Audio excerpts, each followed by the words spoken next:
All right, so let's talk a little bit about how to hit your mid irons. All right, so I've got this labeled as intermediate as opposed to expert because I am doing this on the amateur level uh, of the game. I figured if you're on the pro level side of the game and you are somewhat competitive, you don't need this tutorial, right? So one of the things I struggled with when I started playing was, hey, the 6 iron, the 5 iron, the 4 iron, the 3 iron. It's tough to control a consistent distance. It's tough to figure out. Hey, when are they going to roll out? When are they not going to roll out? So I've picked a little green. Number one here at Valhalla. All right.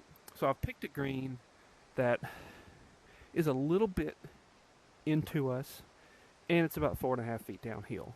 But it's not super, right? So from back to front, you're talking about maybe a foot of elevation change. So it's a relatively flat green, and I picked this one because we can put our focus here for this thing right about here.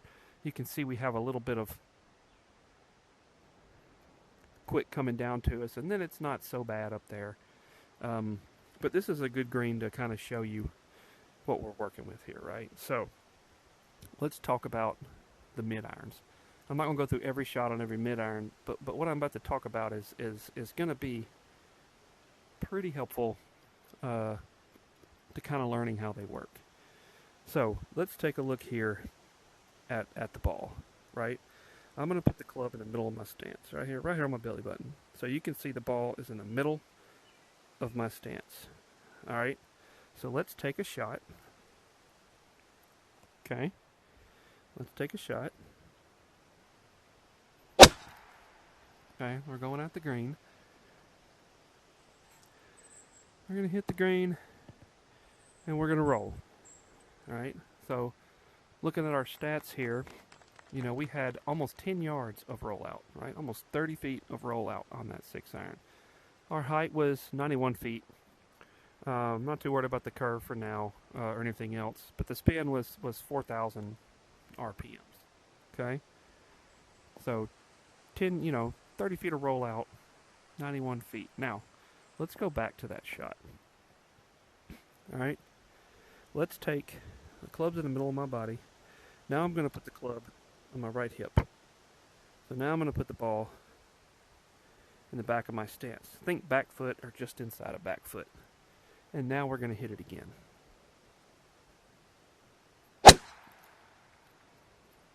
Okay. Alright, so we're going to hit, and let's see what our stats tell us this time. So we had about the same amount of rollout, about the same height. So, and maybe a little more RPMs because it was back in our stance, but not that much of a difference, right? Now, let's go back and let me show you the difference. So, on my right hip, on my belly button, on my front. So let's put the ball at our front foot. And let's take a swing at it, right? Now, just to be clear, I'm not doing any ShotShaper stuff right now, okay? So, now I've got the ball at the front of my stance, and I'm going to hit it.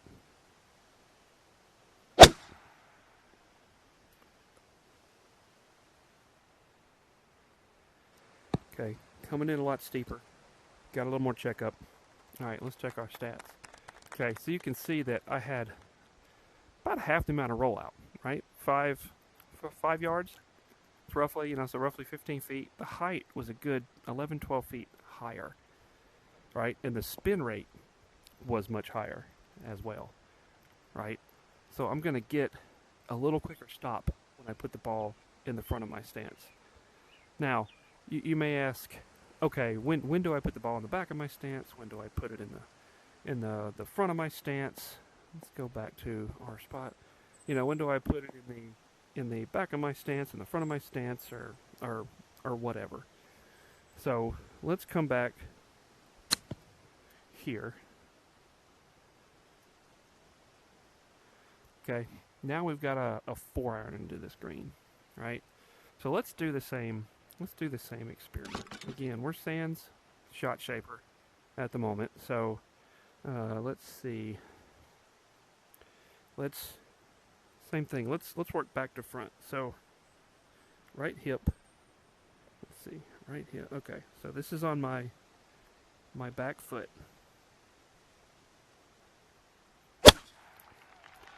Okay. So we can see really low ball flight. Oh, we're gonna land it, man. I mean, look. You know, if you were back here, you can't attack this pin, right? I put it in the back of my stance. You can see my spin 2,500 RPM, right? Height only 66 feet, and look, the rough stopped us, but we were 20 plus yards of rollout, right? Off the tee, that might be something we want, but you don't want that with a 4-iron. So let's go back. Now, let's hit this ball, you know, back on my belly button, so middle of the stance. Let's hit this ball in the middle of our stance and see what happens.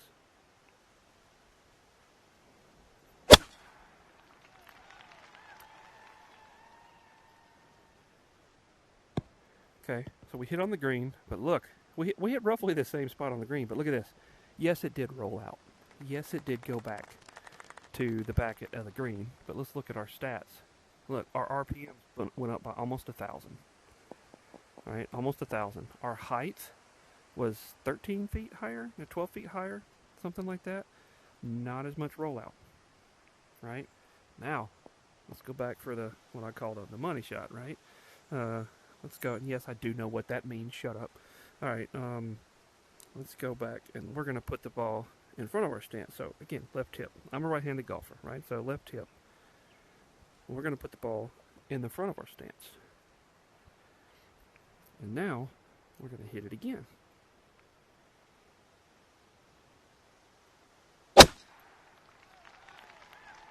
Okay, going right at the green. We're going to hit. And let's see. We got a little bit of rollout there, but let's check our stats. So you can see not quite as much rollout. Our height got almost all the way up to 90 feet, right? So we even added some height.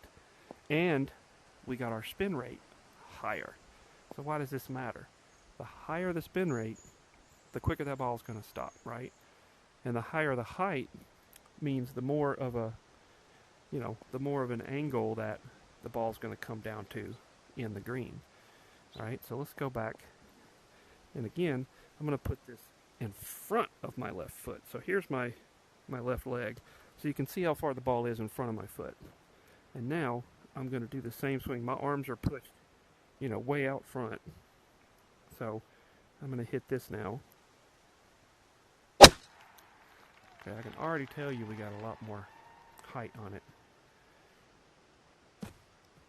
Okay, so at least looking on that, look at our spin rate now, 4,200 RPMs, right? Let's hit one more with that at the green so you can see the result.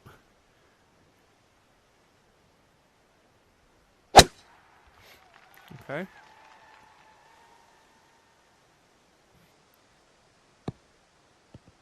Now look at that. So, remember when we had the ball in the back of our stance, right?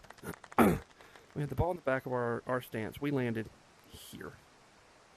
And we rolled to here, right? We had about 2,500 RPMs, right?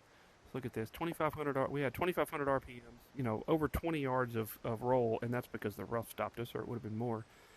What do we have on height? About 60 something, maybe, like 66 feet. So not a whole lot. And our spin was like 2,400, 2,500. So now take a look at this. We hit a 4-iron into this green, right?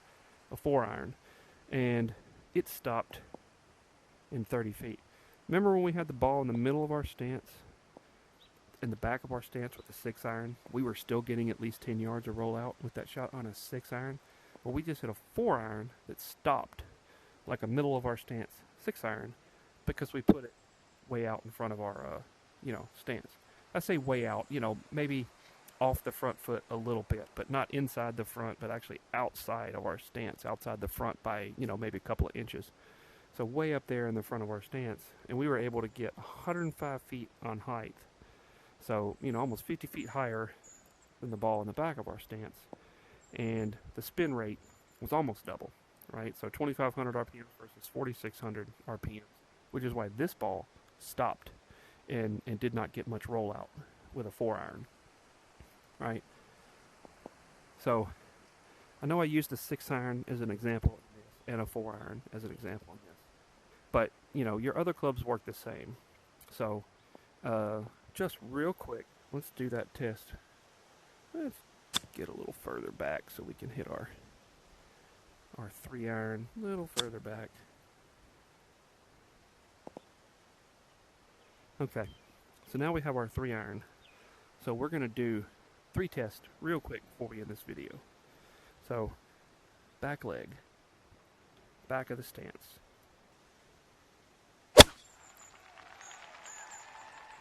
It might hit the green. Let's see what happens. Okay. You know, hey, it reacted just like that 4-iron. Let's look at the stats. 69 feet, 2,600 RPMs. You know, 15 yards of rollout, but that would have been a lot further if the rough had not been there. So let's remember those. We'll call it 70 feet. 70 feet and 2,700 RPM. Okay, let's move back. Now, I'm going to put this ball in the middle of my stance.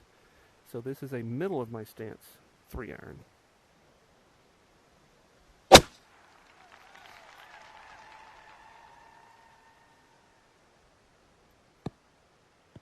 Okay, let's look at the stats here. We added almost 1,000 RPM. Height of 86 feet. So 15-foot increase on our height. Now, for our last shot, we're going to put the ball on our front foot.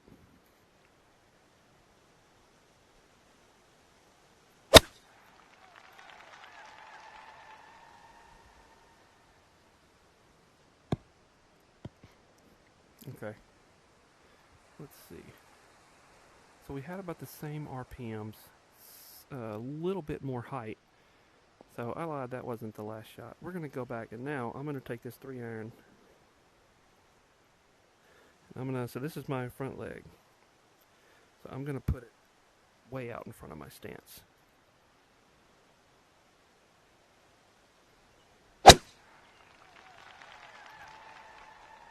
Okay. So now let's look at our stats. Okay. 98 feet in the air, right? 4,000 RPMs, right? So that is definitely more what we want to see if we're trying to get some stop on a green. So let's see if we can hit the green. Since we got the ball so far out in front of our stance, we probably want to give a little left because it's going to tend to fade.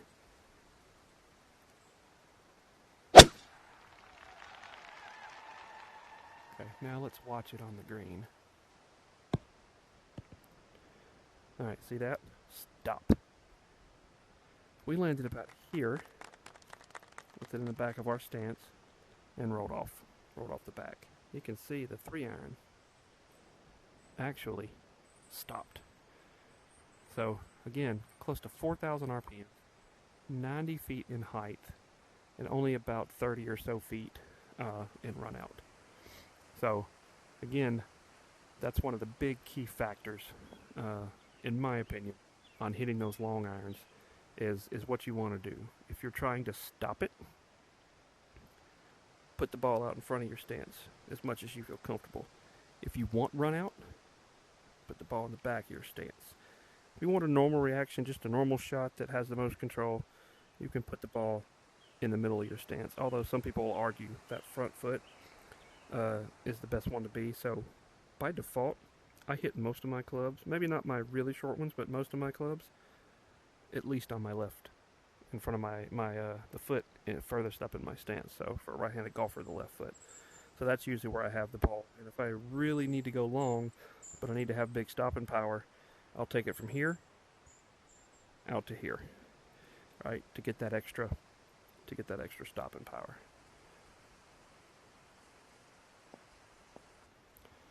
All right, so I have one last tip to show you with with these long irons. If you have this long iron and that's a little difficult for you to work with, since you are in the amateur, you can take advantage of the ShotShaper.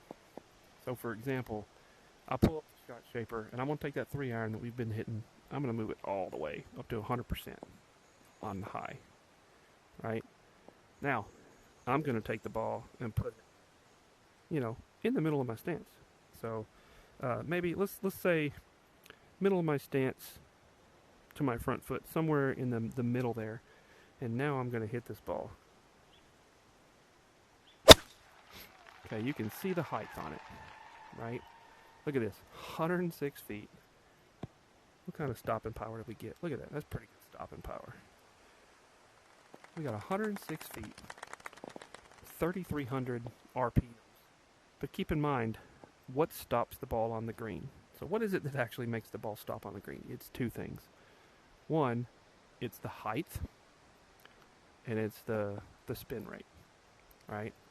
So the higher it goes, the steeper it's going to come into the green, and the faster the RPMs, the faster that ball is spinning back towards you. So the combination of those two are what's going to stop it. So if you're having trouble with your long irons and all the tips that I talked about without the ShotShaper, putting it in the back, the middle, the front, and then the very front, to get some stuff, if you find that that's a little too hard, let's say you find that putting it way out in the front of your stance to get the height and the RPMs that you need doesn't allow you to control it, and you either pull it or you push it way out, or you're just a lot less accurate, which kind of defeats the whole purpose. Pull out the ShotShaper if you're on amateur, and use it to your benefit. You don't have to use it, right? I mean, you can close it; it'll just stay closed until you want to pull it up. But if you pull the ShotShaper out, you can take here and you can make it go high. You can make it go low. I wouldn't focus. See this target? I found that moving the target is all well and good, but I haven't found any real reason to be moving that target too much, right? Because even if you put it really low, really high, I found that it really doesn't affect the distance as much. So, for example, I'll show you on the 6-iron. See where it has the target on high, super high? We go back down, it tells you you're going to hit that ball 184 yards, right? I find that I'm going to hit it about 184 yards. But even though I move it all the way up to super high and it says 172 yards, I'm still going to hit that ball close to 184 yards. So the circle moving back doesn't really have much of an effect, and I'll prove it to you. So you can see that I put it on super high, and and it's supposed to go 184. I put it on 172. So let me hit the ball. Okay. Ooh, went super high, right? Look, 187 yards, right? So, again, the ShotShaper, for me, at least the way I do it, is you can use the high, you can use the low, but don't pay any attention to this. Your ball's going to go the same distance. Well, okay, I'll take that back. For me, it does. My ball's going to go the distance where it is when you're set to 0 is about what I can expect. So you can see that my last shot, landed at 187 yards. Now a little downhill, but the ShotShaper is supposed to take that into account. So I move it high and it says, went to the 5-iron. So I move it high and it says, oh, it's supposed to land at 172. It doesn't. So, again, quick review. Put the ball in the back, middle, front, or very front of your stance to adjust, how much rollout you're going to get, how high the ball is going to fly, and how much spin you're going to get, right? And beyond that, if you're not getting exactly what you're looking for, don't be afraid to use the ShotShaper and give yourself, because what the ShotShaper is basically allowing you to do is put the ball in the middle of your stance where you were, or wherever in your stance you might have the most control, left to right, of your shots, but still give you the height, that you want. Alright, so I hope that's helped you learn how to hit your mid-irons a little bit better and control them coming into the greens.